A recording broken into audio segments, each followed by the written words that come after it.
Nifty mid cap 150 momentum 50 index versus Nifty 500 momentum 50 index, इन दोनों में से कौन से इंडेक्स फंड के अंदर इन्वेस्ट किया जाए, कौन से बेहतरीन है। सबसे पहले फंड का बता देता हूं। तो एक सिंपल सा सर्च आप करोगे Nifty mid cap 150 momentum 50 index fund Google पे, तो जितने भी इंडेक्स फंड है, जितने भी म्यूचुअल फंड कंपनीज ने इस इंडेक्स पे फंड बनाए हैं, वो सब आपको गूगल पे दिख जाएंगे।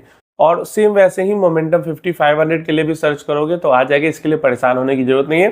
निफ्टी 500 मोमेंटम 50 के लिए तो अभी कई सारी जो म्यूचुअल फंड कंपनीज है वो लॉन्च कर रही है। मोतीलाल का आया, निप्पॉन का आया, आई थिंक कोटक का भी आया, तो बहुत सारे आ ही रहे हैं।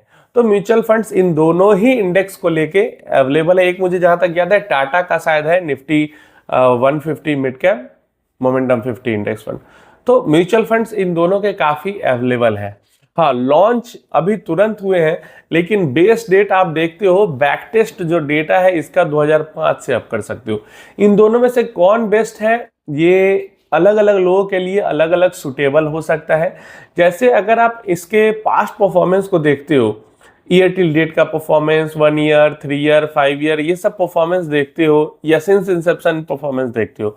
यहाँ पे मैं डेटा स्क्रीन पे आपको नहीं दिखा रहा क्योंकि कई वीडियोस में इन दोनों का डेटा मैं आपको दिखा चुका हूँ।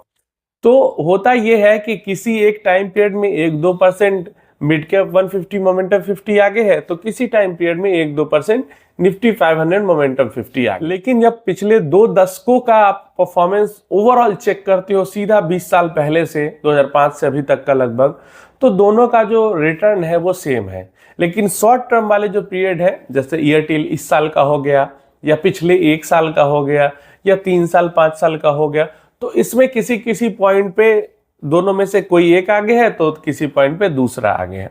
तो इसलिए रिटर्न्स के मामले में ऑलमोस्ट दोनों एक जैसा ही परफॉर्म करते हैं। जो चेंजेस है दोनों में वो आती है वॉलेटिलिटी के मामले में, क्योंकि निफ्टी 500 जो इंडेक्स है उसके अंदर में स्मॉल कैप जो स्टॉक्स हैं वो भी आती हैं, क्योंकि 500 जो इंडेक्स है वो मिलकर किससे बना है, 100 लार्ज, 150 मिड कैप और 250 स्मॉल कैप।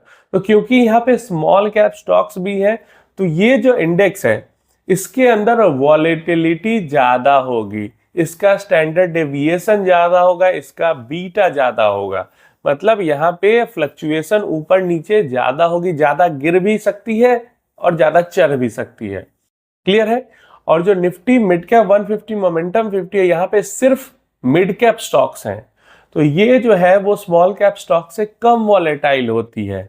तो सीधा समझने की जरूरत ये है कि निफ्टी 500 मोमेंटम 50 और निफ्टी मिड कैप 150 मोमेंटम 50, ये दोनों ही जो इंडेक्स हैं वो रिटर्न्स तो लॉन्ग टर्म में ऑलमोस्ट एक जैसा दे सकते हैं जो एक्सपेक्टेशन है, लेकिन जो मिड कैप वाला है वो वॉलेटाइल कम होगा और निफ्टी 500 वाला है वो वॉलेटाइल ज्यादा। यहाँ पे इंडिविजुअल टू इंडिविजुअल इसलिए डिपेंड करेगा कि यहाँ पे मैं इस तरीके की आप एक्सपेक्टेशन लेके चल सकते हो कि आपको हायर रिटर्न्स हायर वॉलेटिलिटी के साथ चाहिए, वॉलेटिलिटी ज्यादा है लेकिन रिटर्न्स ज्यादा चाहिए, तो चूज करना चाहिए निफ्टी 500 मोमेंटम 50 इंडेक्स फंड।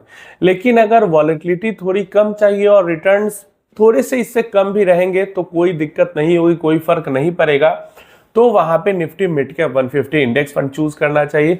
क्योंकि भले ही पिछले कई सालों में ये एक जैसे रिटर्न्स इन्होंने दिए हैं, लेकिन फ्यूचर में ये एक्सपेक्टेशन हमेशा ही रहेगी, क्योंकि जहां पे स्मॉल कैप का एक्सपोजर ज्यादा है वहां पे हो सकता है किसी टाइम पीरियड में रैली आकर रिटर्न्स आगे निकल जाए। तो इसलिए इन 2 पॉइंट्स को ध्यान में रख के आप चूज कर सकते हो।